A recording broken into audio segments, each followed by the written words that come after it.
ሰላም እንዴት ናችሁ? መቅደላዊት ነኝ ከሀረማያ ዩኒቨርሲቲ ማለት ነው። ዛሬ ደግሞ በዚህ ቪዲዮ ህግ ኮሌጅን ጆይን ካረጋችሁ በኋላ ምን አይነት ኦፖርቹኒቲዎች አሉ ማለት አፍተር ግራጁዌትድ ምን አይነት ፖዚሽን ላይ ነው ስራ የምንሰራው የሚለውን ግልጽ ለማድረግ ያክል እንግዲህ አፍተር ግራጁዌትድ ቢ አድቫይዘር ኦር ቢ አድቮኬት የህግ አማካሪ መሆን፣ ቢ ጀጅ ዳኛ የመሆን እንዲሁም ደግሞ ፕሮሲኪተር የመሆን ወይም ደግሞ አቃቢ ህግ፣ ዲፕሎማት የመሆን አሁን አብዛኛውን ዲፕሎማት የሚሆኑት እንግዲህ ኢንተርናሽናል ሪሌሽን የተማሩ ተማሪዎች ናቸው። ነገር ግን ህግ ከተማራችሁም ዲፕሎማት ለመሆን በጣም ቀላል ነገር ነው።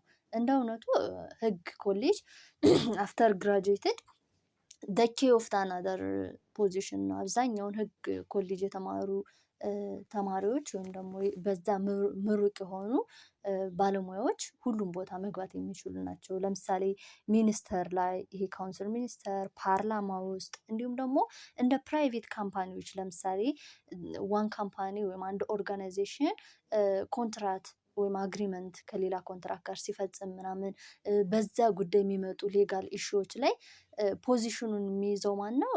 የህግ ምሩቃን ናቸው። ማለት ለምሳሌ የሆነ ኬዝ ቢፈጠር ወይም ደግሞ አለመስማማት ቢፈጠር ሎው ኮንትራትም የተማረው የህግ ምሩቆችም ስለሆኑ ያንን ኢሹ እንዲፈቱ የሚቀጠሩት ወይም ኤምፕሎይ የሚደረጉት የህግ ምሩቃን ናቸው ማለት ነው።